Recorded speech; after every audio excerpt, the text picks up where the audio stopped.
find out if we're in the same key.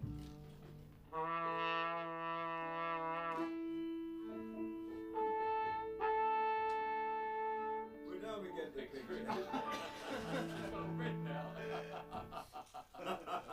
Yeah, exactly. Right, let's go from the beginning. 1, 2, 3, 4.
Älkää toisten matrukiskoilla. Juna oli myöhässä ja nukahdin.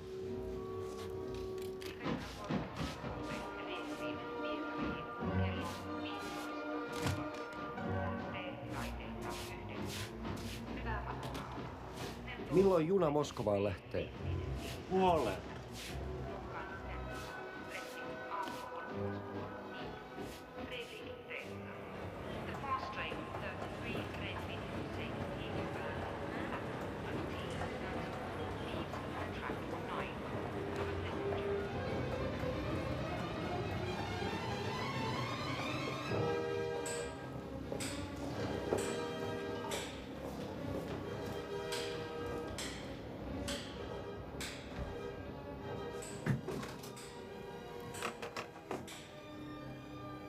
Terve.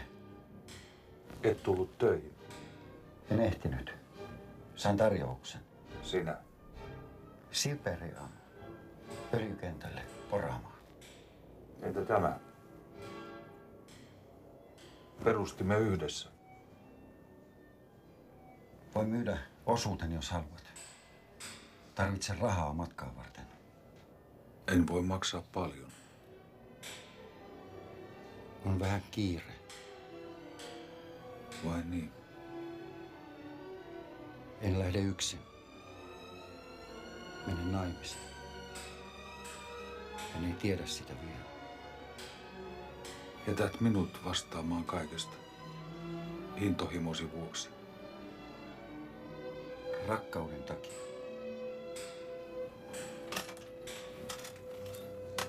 Mene, jos sinun on pakko.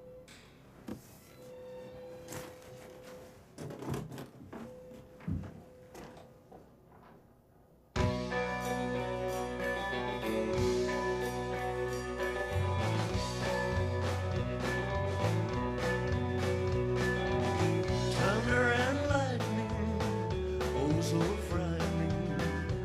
I still hear your sweet voice in the air.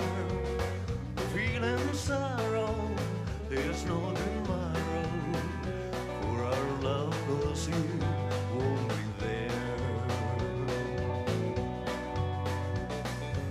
Sky is crying, wind is bending trees. Here I am on my bended knees. Thunder and lightning, alone and crying. Summer's gone, so are you. I Brändi. recall the time in love we made. Spring was warm, love was pure and true. You were mine to stay. Gone is June, gone is sweet July. Then came August to my sweet one and left me here to cry. Thunder and lightning, oh so frightening. I still hear your sweet voice in the air. Feeling sorrow, there's no tomorrow. For our love goes here, won't be there.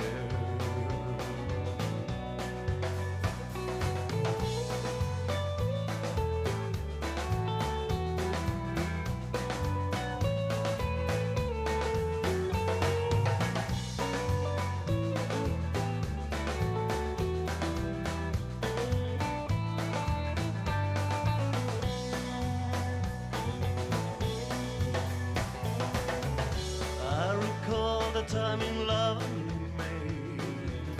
Spring was warm, love was pure and true. You were mine to stay.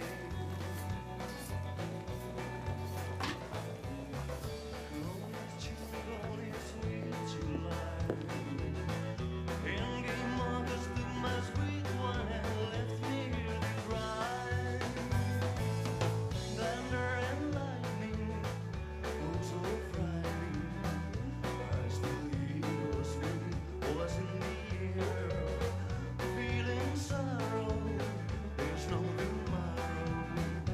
For our love goes here, won't be there. Sky's crying. Me olen nähneet aikoihin. Välttelin sinua tietämättäni, Miksi? koska en tiennyt. On töitä. Lähde kanssani Siperiaan. Konduktööri on kuin kapteeni. Hän vihkii meidät. Lupaatko? Tunnet minut.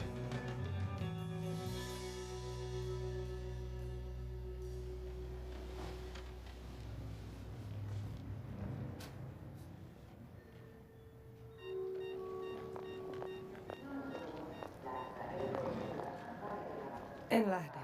Mikä nyt tuli? En ilman sormusta. Tässä nyt ei ole liikoja aikoja. Mutta eipä ole liikoja likkojakaan. Jatketaan matkaa.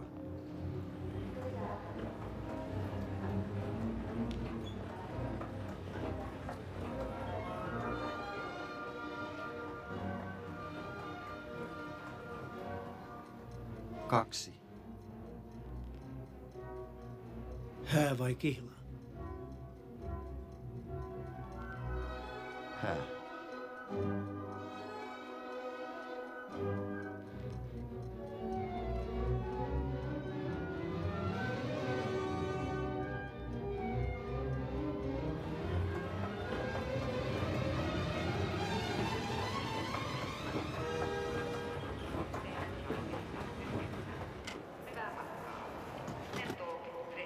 Siperiaan. Voitteko täsmentää? Kyseessä on laajahko alue. Öljykentällä. Niitä on siellä pitkin ja poikin. Irkutskiin. Vaihto Moskovassa. Jatko 9.12 aamulla. Montako? Meitä on 2. 3. luokkaan. Luokkia on vain 2. Kova vai pehmeä? Pehmeä. Paljonko? 700.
Miksi ajattelet?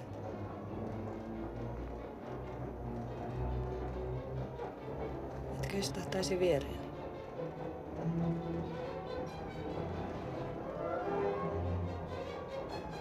Katsele.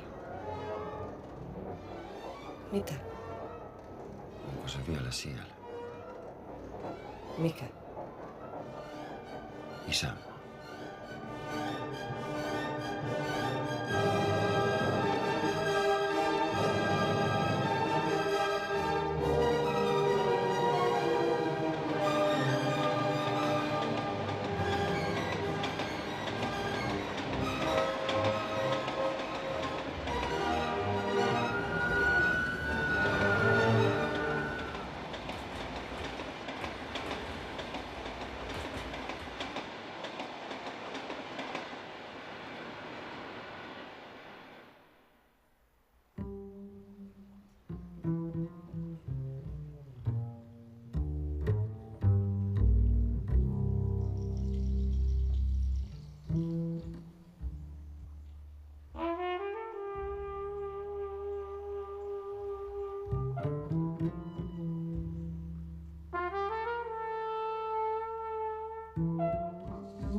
niña, que te estamos sanando.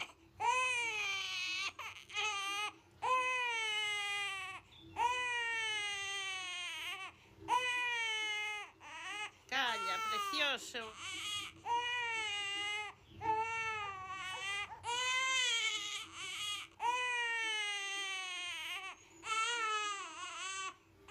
Que te nos querías marchar antes de tiempo.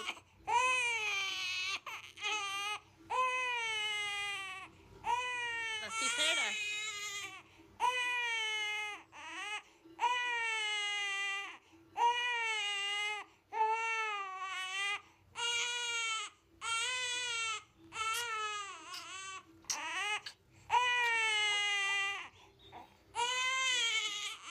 Calla, que mira, estás ya sano, mira qué guapo. Mira qué guapo tenemos aquí.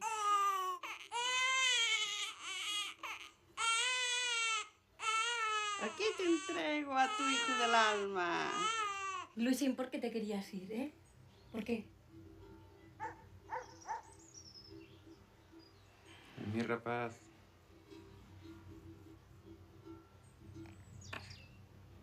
Dormite, fiu del alma, que vela alto sueño. Palombina de blanco, que no tiene alero.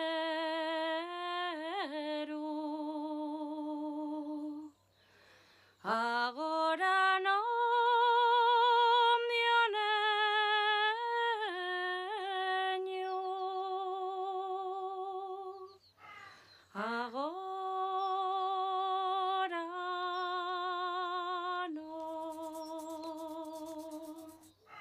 si tuviera el tu padre que era tan bueno, cuyarinos de plata pusiérate al cuello.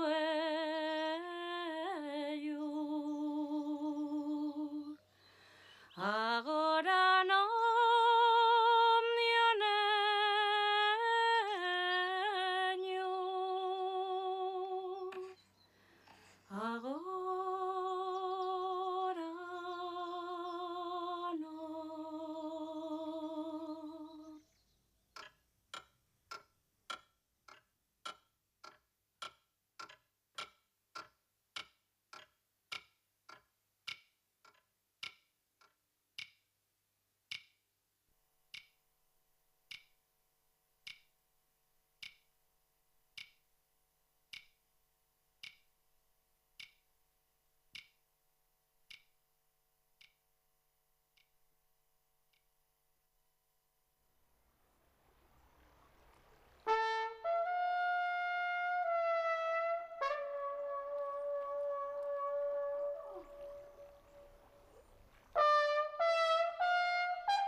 Brazil, the vast expanse of the Amazon rainforest.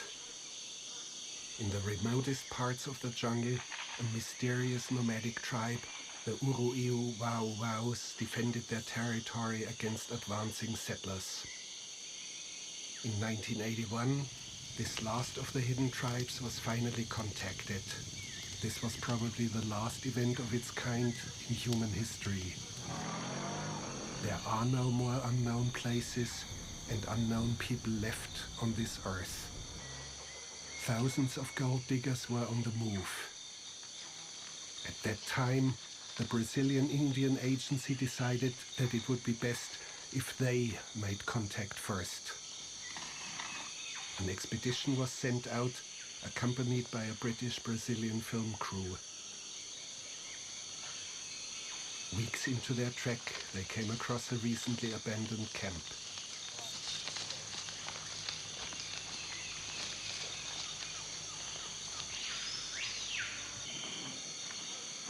They left gifts as a token of their peaceful intentions.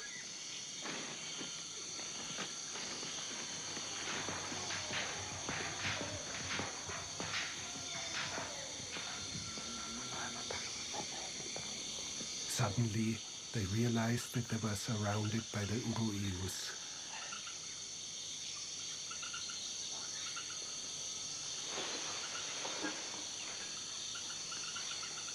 Days later, the natives will attack. Wildly swinging as arrows fly, the Brazilian cameraman captures the image of this man. Later, he will be identified as the group's war leader, Tari. For now, the natives retreat. These are their poisoned arrows.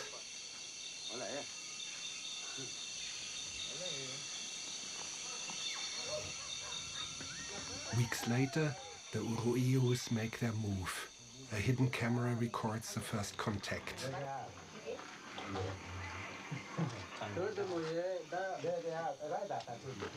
Without the knowledge of metal, these people lived a Stone Age existence.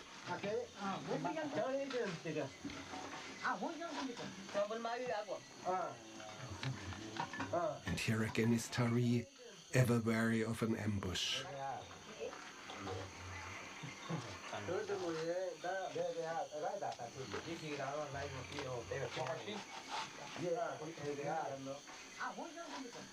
And this is Vapo, Tari's older brother. What they do not know is that these minutes will propel them forward thousands of years. It will be a progress into the void. A grim fate awaits them. Within a year or so, the majority of the tribe is wiped out by chickenpox and the common cold. Lethal diseases for them. They had missed out on the thousands of years during which they could have developed resistance.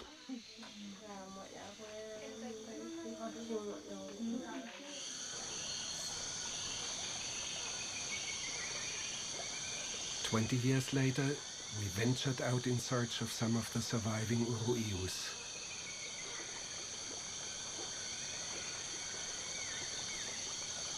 With us was the same Brazilian cameraman, Vicente Rios, who came under attack during the first contact. We set up a meeting just outside the reservation at the hut of a rubber tapper. By now the tribal people were all vaccinated against diseases from the outside world.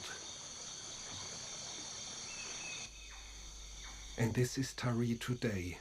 For years now he's been suffering from tuberculosis. He's under treatment in the city of Porto Velho. With him Vapo, his brother. And this is Mauro Oliveira, the only outsider who speaks their language. They explain how in the olden days they made their arrow tips without the use of metal. They carved out the wood with the sharp teeth of a jungle rodent. They made fire like this, and were stunned and afraid by the sudden flame from a cigarette lighter.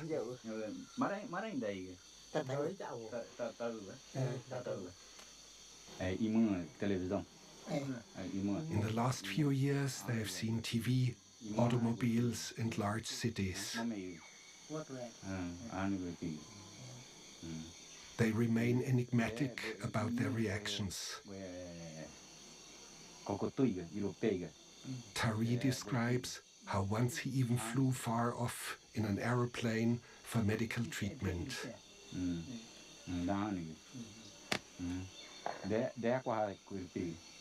They have a vague understanding of what a clock is used for. They know of the passage of the sun and the phases of the moon. But the present is not as alive for them as the old days. They love to evoke the glorious time when they waged war against the white man. Tari wanted to show us how he would return to his people after a murderous raid.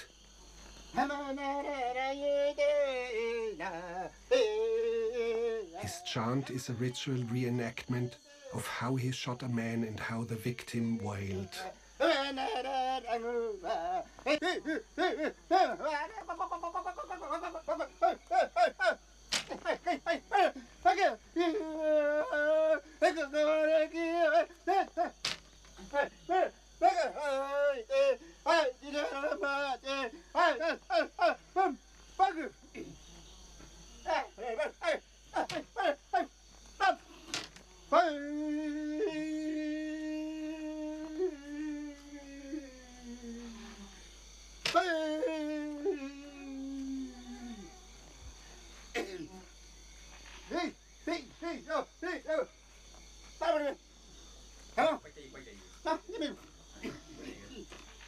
Tari cannot finish. His tuberculosis overtakes him and Wapo will step in with his own story.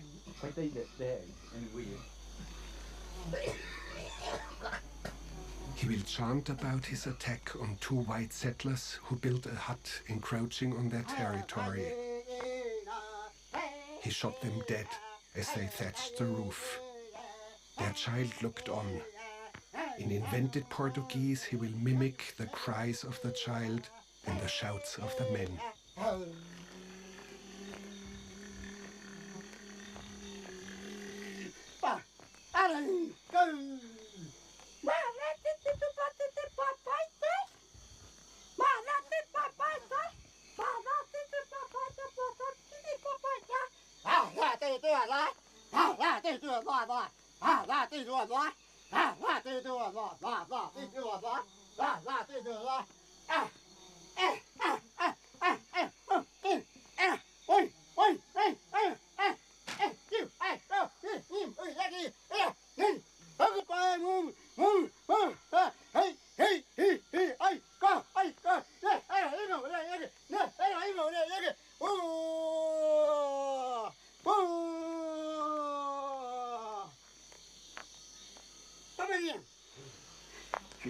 There were also friendlier encounters.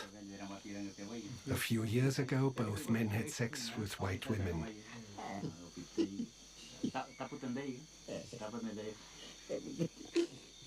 Their X-rated talk is about fornication and oral sex with 2 ladies.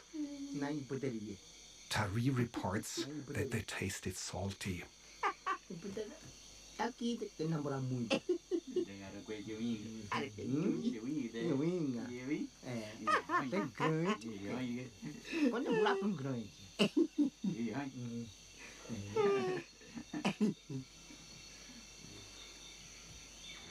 What will happen to the Urueus? Tari has no illusions. His nephew Paulo is typical of the new generation. He's embarrassed to be the child of savages, and his only wish is to move to a big city and be a good Brazilian. He prefers to speak Portuguese.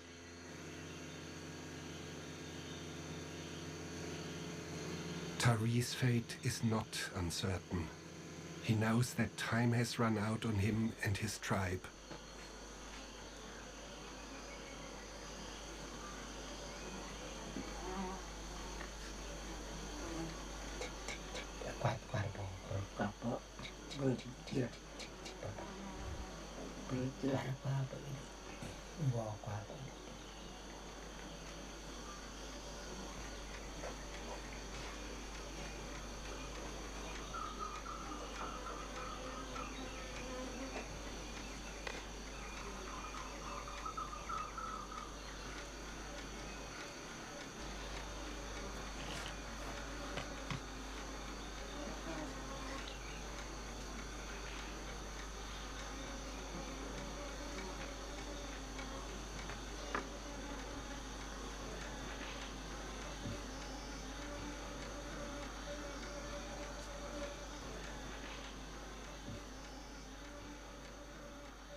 Yes, we're walking. You're breaking up. Come back. Copy that. She's got 10 minutes. She's almost to her trailer now. Over. Okay, just relax, and we'll let you know when we need you. Okay. Thanks, you guys.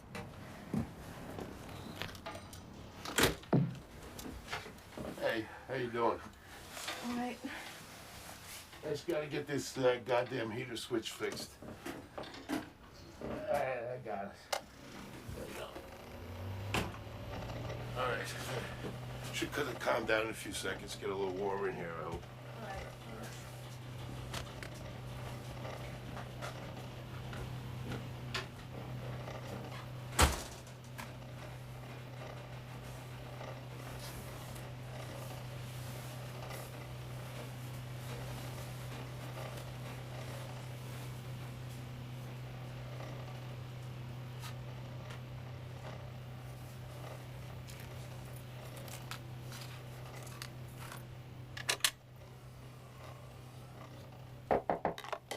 Come in. Everything okay? Yeah, fine. Just relax. Donnie's out here if you need anything. You've got 10 minutes. Please stay picture ready for me. That includes jewelry and shoes, okay? Okay, thanks.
Hello? Hi, how are you? What? No, I'm on a break. You just caught me. Oh, it's a CD. I got a boombox in my trailer. No, there's some guy in here serenading me in my trailer. I know. I know it's going okay. I was hoping I might get off early, but it doesn't look like it. I know. Yeah, well, I'm in every scene in the schedule for the next few days, so... I don't know. Go home, wash my hair, sleep for a few hours, get up, and go back to work. Hold on a sec. Come in. Could I just give your hair a quick check? Sure, Judy. Sorry, what? Really? Was it good? No, I haven't. Well, have you talked to him? Looks great. Thanks, thanks.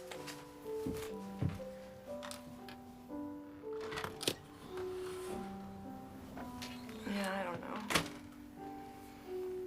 I guess next week I have to do this thing for something. It's just some stupid publicity thing. I didn't want to talk about it. Because I just don't. It gives me the creeps, okay? Yeah. Really? Oh, hold on a sec. Yeah? Sorry to bother you, but can I do a quick check on your mic wire? Sure. Sorry. No, I didn't. Remember? I told you what happened. I did so. We were on our way there, and then we couldn't find a taxi. Then the fucking train, it didn't even stop at 23rd Street. I know. Yes, I did. I told you I was with Ernesto. Hold on a sec. Come in. I'm sorry. Did you get your food yet? No, I didn't. I'll get Donnie to bring you something. No meat, right? Yeah, that'd be great. Thanks. Okay, you're good to go. Thanks. No, I was talking to the sound guy. What? No, he just left. I know.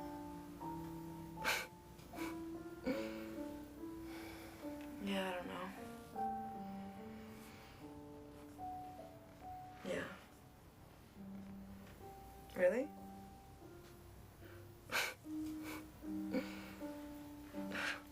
I did too tell you I was with Ernesto. Yes, I did. I did so. You're such a freak. All right. Well, I should go. Yeah, call me then. You too. Okay, I love you. Bye. Bye.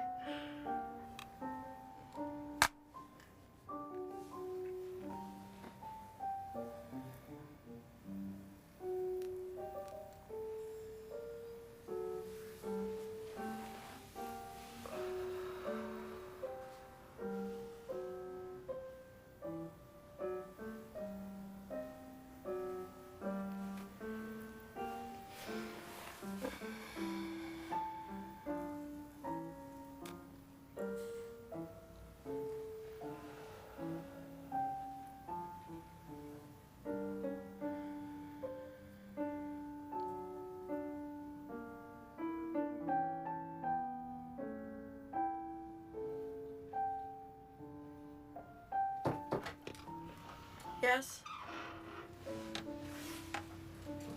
Hi. Thanks, Donnie.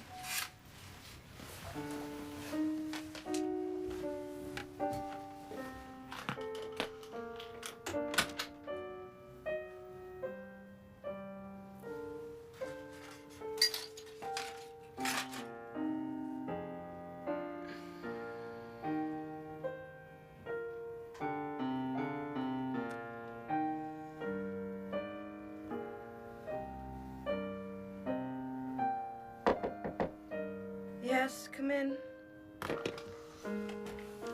We're ready for you now. Everything all right? Yeah, fine. So it's scene 49A. They want to start with your single, okay? Sure. They'll do hair and makeup touch-ups on the set. Okay.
miles of hard road, 33 years of tough luck, 44 skulls buried in the ground, crawling down through the muck.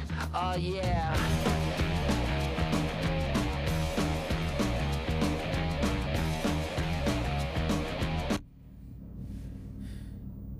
Toronto Clinic. Open Monday through Thursday. Shit.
Here we go.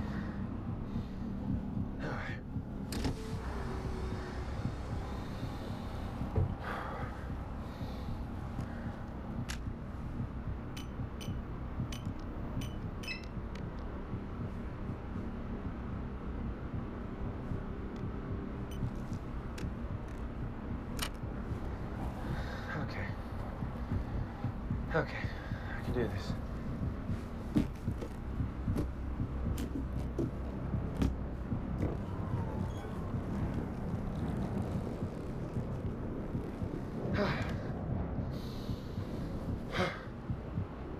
Eleven and a half miles. Piece of cake.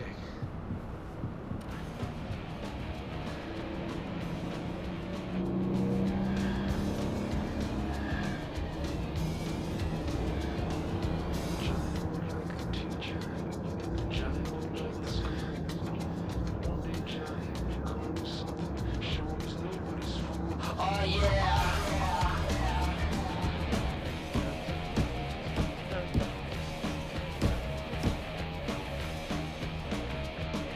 Sisters, brothers, under the covers, friends and friends, under the covers, dream about the broken hearts, won't let you leave until you're bleeding.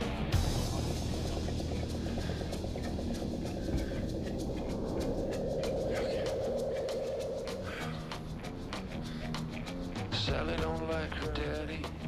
Sally don't like her friends. Sally and Johnny watching TV, waiting for it to end. Oh yeah!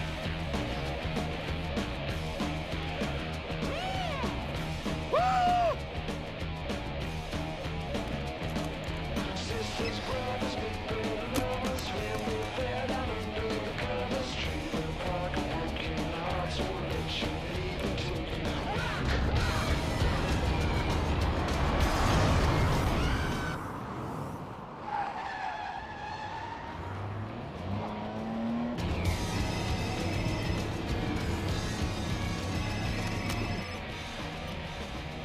Hello?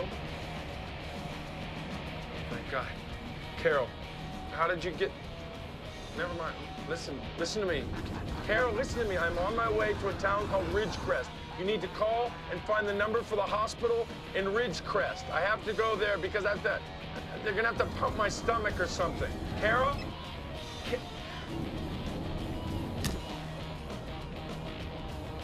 Yeah, Carol, I was just sitting in this trailer and I was waiting for these people to get home and Anyway, I just sat there and I sat there and I sat there and I saw this bag of cookies on the table. So I said, you know, I was hungry, you know, I was a little pissed off, so I took a cookie and it was pretty good. So and I had a whole bunch of cookies. And then this little girl came in and I said, do you want a cookie? And she said, oh, no, no, no. Those are the grown-up cookies. Oh, shit! Shit! No. Carol? Listen, Carol, listen to me. You have to call the hospital in Ridgecrest, and you tell them that I'm on my way and that I have had an overdose of something. Mushrooms or acid or peyote or something. Hello? Call the hospital in Ridge...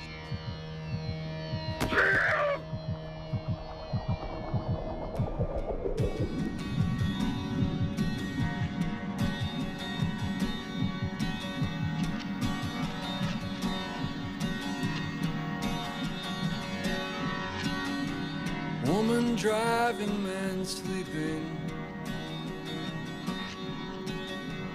with a suitcase on the rack,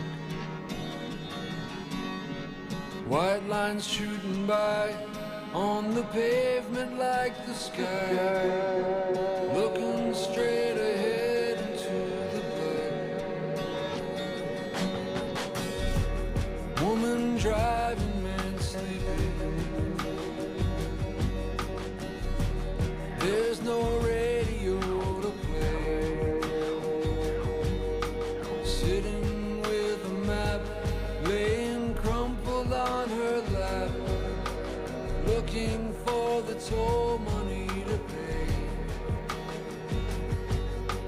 Man sleeping is man dreaming in a large apartment house, walking and knocking on doors.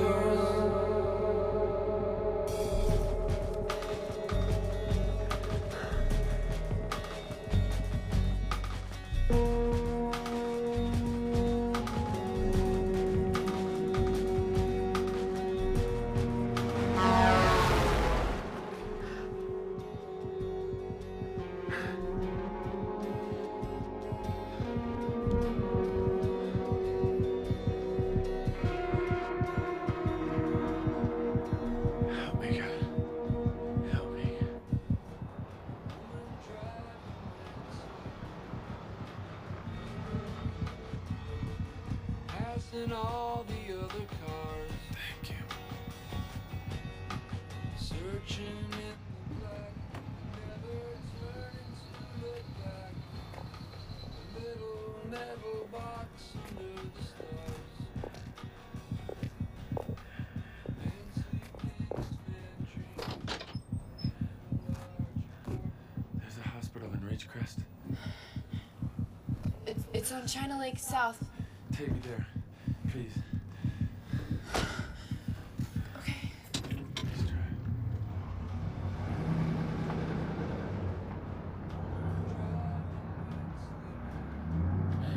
Thank you. Thank you. My heart is beating so fast. I can't slow my heart down. It's beating. Can you hear it? Can you hear it? Why is my heart so loud? Tell my wife I'm sorry. I try not to let go. Is this bad? Tell my daughters I love them. I want to be good. I'll be a good girl. She's taking me to the hospital. I'm so glad. It's on China Lake South. How much further? Make it to Ridgecrest. How will she understand? I'm going to die. She's at my mind. My heart's going to explode. I'm not going to make it.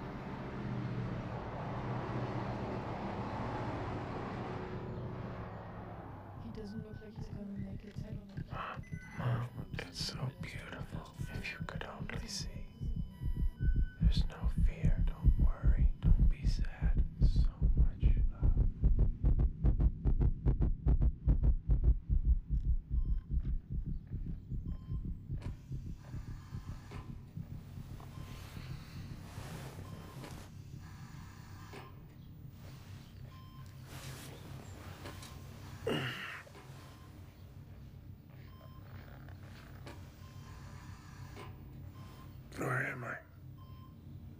Ridgecrest Hospital.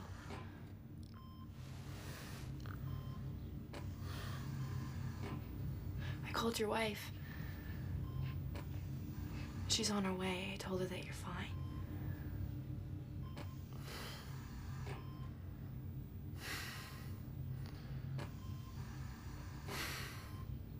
Thank you. Thank you. What's your name?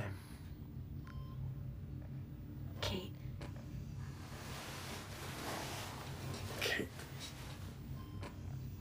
Hi, Kate. Hi. You're a good driver.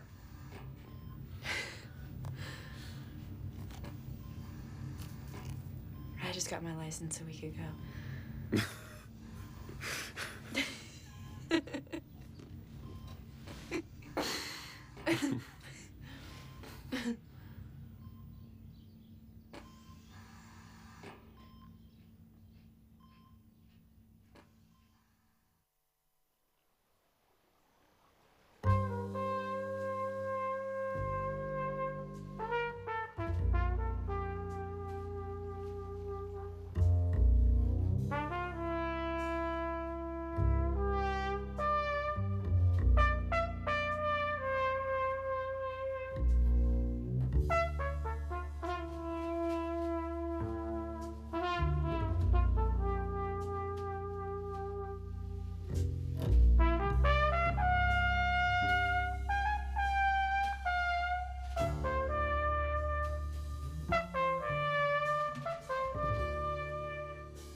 We knew that the race was going to be very close, closer than any of us anticipated. 5 days before the election, Michael Hooley, who's a founding partner of the firm I work in, called me and said, those other states aren't doing so well.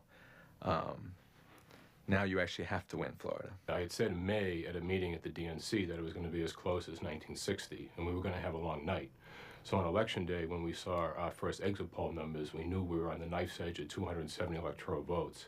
We spent the last 3 days not sleeping. Bush was taking days off in the last 2 months, and this guy was working every day, every hour. Al Gore actually had passion, runs counter to conventional wisdom. Like most people in a campaign, I hadn't slept in several days myself. We always believed that if we won Michigan and Pennsylvania and Florida, the trifecta, that we would win the presidency. We started to hit our states and where we were winning, New York, Pennsylvania, which was a great surprise for us, Michigan. And early on, they called Florida for us. And I said, man, we're on a roll now. This is looking good. African-American turnout exceeded all expectations in Florida. African-Americans represent 11% of the population, yet on Tuesday, November 7th, represented 18% of the voting electorate. You know, there were some precincts in Jacksonville where turnout was 70%. Well, throughout the course of the day, the exit poll numbers showed it very even. Either we were up a point dead even. Early that morning, I was on radio, WTMP, Stacey Powers' show, and people started calling in saying, you know, we're standing in lines, the place is not open. We'd started getting calls from people who were complaining they had had a hard time voting, that the ballot was confusing. George Bush was number 2, Pat Buchanan number 3, Al Gore number 4. But the way it looked on the paper, you saw George Bush and you say, under no circumstances, and then you saw Al Gore and you say, yes. But actually, that was number 3 on the butterfly ballot. There was a woman who spoke at a town hall meeting many weeks later who was a Holocaust survivor, who I think summed it up pretty well. She was scared to death that she voted, you know, for an anti-Semite. For the first time, Jim Crow came back on the scene. There were thousands of Floridian voters, mostly, no shock to you, I'm sure, African-American, who Katherine Harris's firm had, that she had hired, had purged from the voting rolls. Where over 8,000 people were classified as felons. As it turns out, they weren't felons. She's actually admitted that this little mistake was made. Oh, by the way, the firm was from Texas. Well, Jeb Crow Bush and Katherine Crow Harris designed ballots that people couldn't understand, long voting lines, malfunctioning voting machines, all types of games went on Tuesday, November 7th. The networks put Florida back in the undecided column. This was probably, it was well after midnight Eastern time, probably close to 1 in the morning. The networks who had reversed their position on Florida then started to call the election for Bush. They said the lead's 50,000 votes in Florida, and they called it for Bush. And then called the election for Bush. They had the graphics all ready to go, the profile, the waving flag. It all looked so official. You cannot underestimate the power of network television. Somebody was standing there with a remote control. Flick the channel, George Bush is the next president of the United States. Flick the channel, George Bush is the next president of the United States. You had Dan Rather, CNN, Tom Brokaw, CBS, and Peter Jennings, NBC and NBC. We've all grown up with television. I mean, these people were saying this is the next president of the United States. We believed it. We felt silent.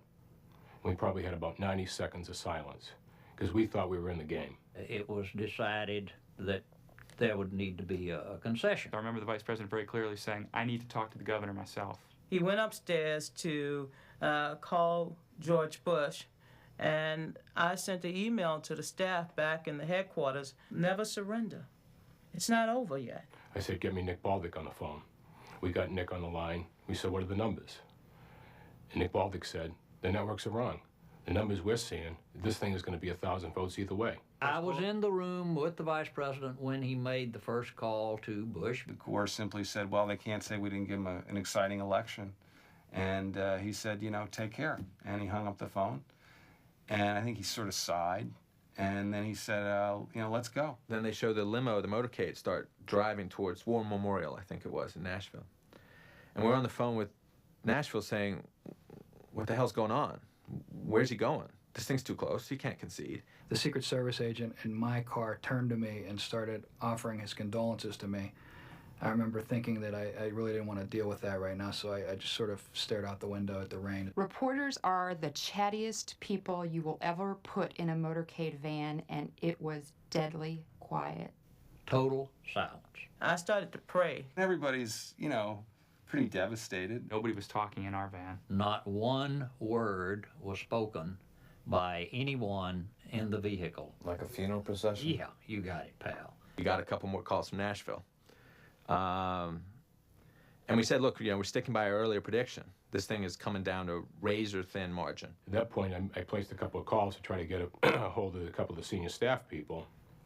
Couldn't get through to anybody. And about 3 or 4 blocks before we got to the War Memorial, my pager went off. It was a call holding at the White House switchboard from Michael Hooley. There was always one surefire way to get through to White House aides, and it's through the White House signal operator. It's a military operation that pages people. We obviously got finally through White House signal to Michael Feldman, who was traveling in the motorcade about to enter into the War Memorial. The White House operator connected the two of us. I asked him, where are you guys? And I said, we're pulling up to the War Memorial. I asked why. He said, well, we're about to concede. He said, this thing is 6,000 votes. This is an automatic recount. He said, well, we lost the election. I said, we haven't lost the election. In fact, we may win the election. As we were coming to a stop, Michael was on the cell phone telling me. He said, you can't concede. You can't go out on stage. Gore's head right now is, let's get it over with. He was walking faster than usual. I had to sort of fight through this crowd of, this sea of Secret Service agents and family members and other staff people who were at the War Memorial. He's about a quarter of the way down the hallway when I finally catch him. And I say to the Vice President, sir, we need to go to hold. And he looks at me and just gives me a grimace and says, I'm not going to hold, I'm going to the stage. I pull up next to him again and tap him on the shoulder and said, sir, we have to go to hold. And he turned to me and he said, I just talked to the governor. I told him I was going to go out and speak. He's waiting on me. I'm going to the stage. At this point, he's close to the stairs and he's still walking fast. And I ran out of options. And so what I did was I just got in front of him and I stood in front of the stairs, facing him. And I said, sir, we have to go to hold. It'll take 5 minutes. Everything will be fine. The family was all pouring into this holding room. While I was on the phone, we were getting updates, and it was dropping to 6,000 to 5,000.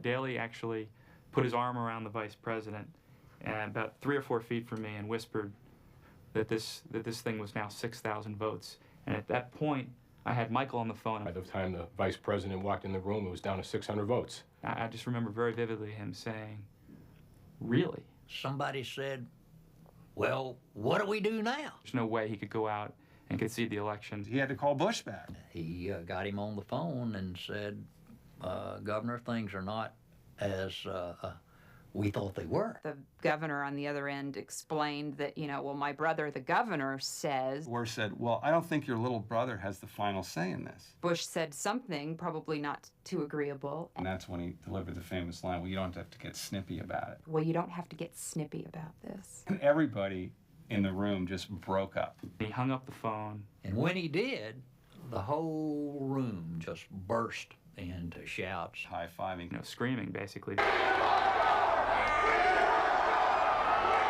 Please, this race is simply too close to call. And until the results of Florida become official, our campaign continues. Probably from the time we reached out to the time we got the vice president into the hold, it was about 10 minutes. About 10 minutes. The fact that the networks called it for Bush that night and Vice President Gore called and conceded was a negative for the whole recount. Because in the minds of the American people, he was the president-elect, and Al Gore was, a spoiler. I was proud that he fought. I was proud that he stood for principle of every vote. She must be counted. We got the really big Florida Supreme Court win where they said you had to start the recount. We all went out and, drank a bunch of champagne, and then the next day, the U.S. Supreme Court stopped the count. If you go to when the Supreme Court shut us down, we were down by 154 votes. Obviously, it was a 5-4 decision. The election was decided 5-4. In the Supreme Court. We learned from this campaign that we must not only turn out people in record numbers, but we have to educate them. The scoreboard broke, and that was my attitude, and that we had every right to take a shot at trying to get every vote counted and to see if we actually had won the thing. Many folks in Florida, as well as folks around the country, felt that this election was stolen from them. So it was rigged. We got screwed.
搬家公司吧？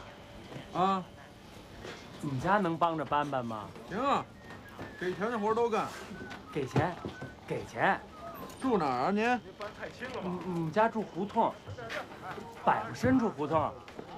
怎么走啊？宽街奔西，地安门大街奔北，建着鼓楼左手第一条胡同就是，好走。怎么称呼啊您？冯，都叫我冯先生。哥几个，哎，走了，走，那上车呀您？谢谢您，真是。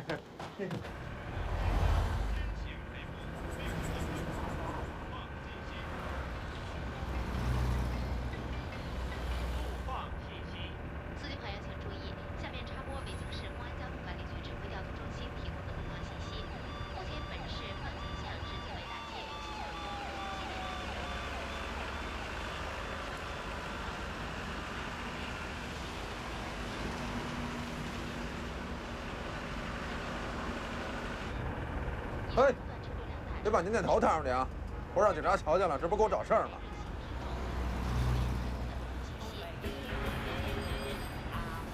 我怎么糊涂了？这是哪儿啊？走错了吧？这不是平安大道吗？前面就是地安门大街了。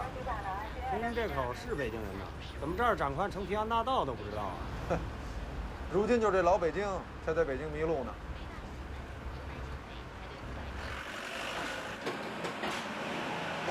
哎，到这儿我就认识了，就顺着这儿下去。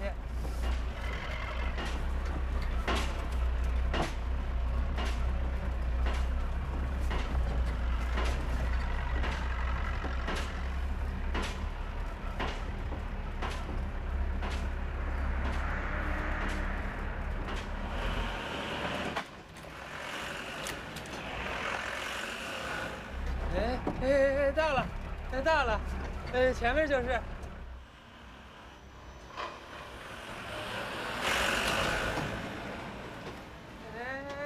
停车，就这儿。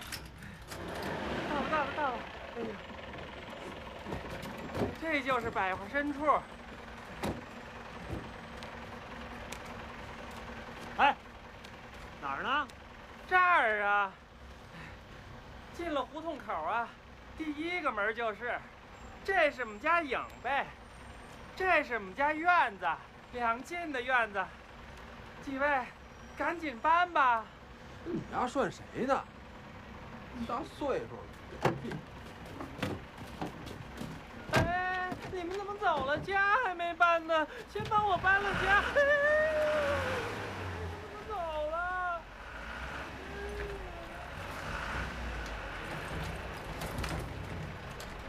头儿。在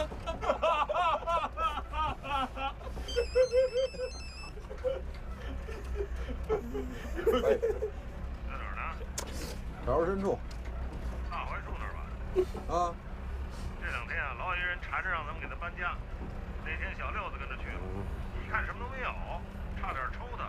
一打听，那人是一疯子。疯子？我说他怎么不知道平安大道呢？哎，别忘了啊，把账跟他结了。好嘞。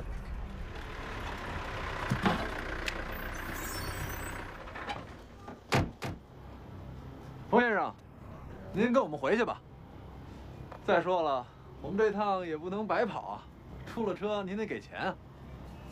你们还没帮我搬呢，搬完了我就给钱。你这什么也没有啊？这不都在这儿呢吗？冯先生，只要您给钱，您让我们搬什么，我们就搬什么。您说怎么搬，我们就怎么搬。那搬吧。1、2、起！等等，你们这是抬什么呢？这不大衣柜吗？大衣柜？你家没有大衣柜，你家用的是紫檀的衣橱。那您说这是什么呀？这是我们家的金鱼缸。对，您瞧这金鱼还跟里头游呢。哎，我说您小心点，这是你的爱物，别给碎了啊！真是慢着点啊！好嘞，哎，留神。下步啊，慢点啊！慢点。不是你丫乐什么呀？快给人那花瓶搬过来。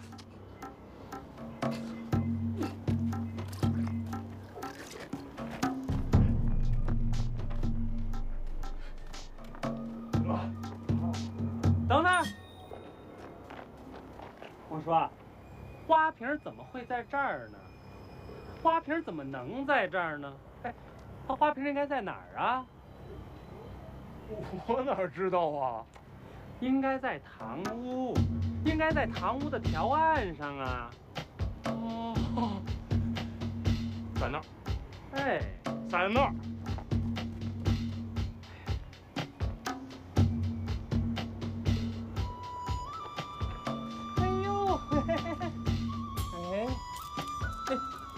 这不在这儿呢吗？哎，您瞅瞅，这就是我们家檐子下面铃铛里那个档子，遇着刮风下雨的时候，叮叮当当好听着呢。哎，您瞅瞅，这就是我们家檐子下那铃铛里那档子，没错。遇着夜里刮风下雨的时候，叮叮当当，好听着呢。您瞅瞅，留神脚底下，小心点啊，别滑着。哎，慢点，碰着你。哎呦呦，慢点。哎，着点。嘛呢你？您可小心点，您飞墨哥。哎呦，这可是前倾的灯座，您真得小心。1、2，这是走船的，配了可就没有了。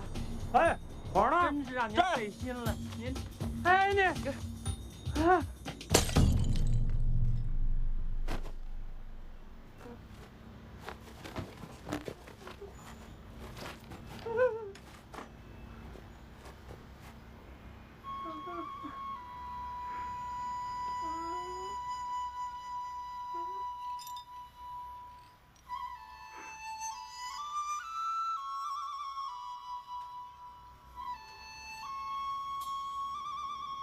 你给我啐了。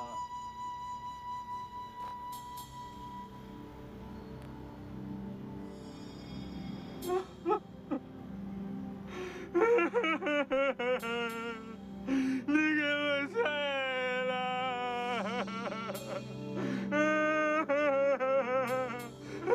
你给我啐了。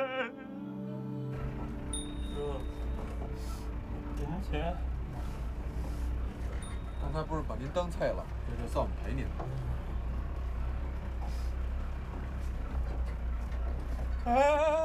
哎，前头有一沟，留神！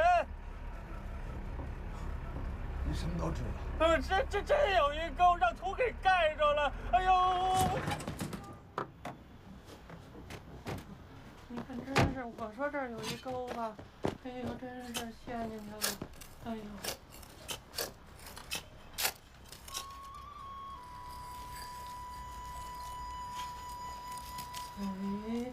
哎，这不在这儿呢吗？哎，您看，哎，这不在这儿吗？哎，找着了，嘿嘿嘿。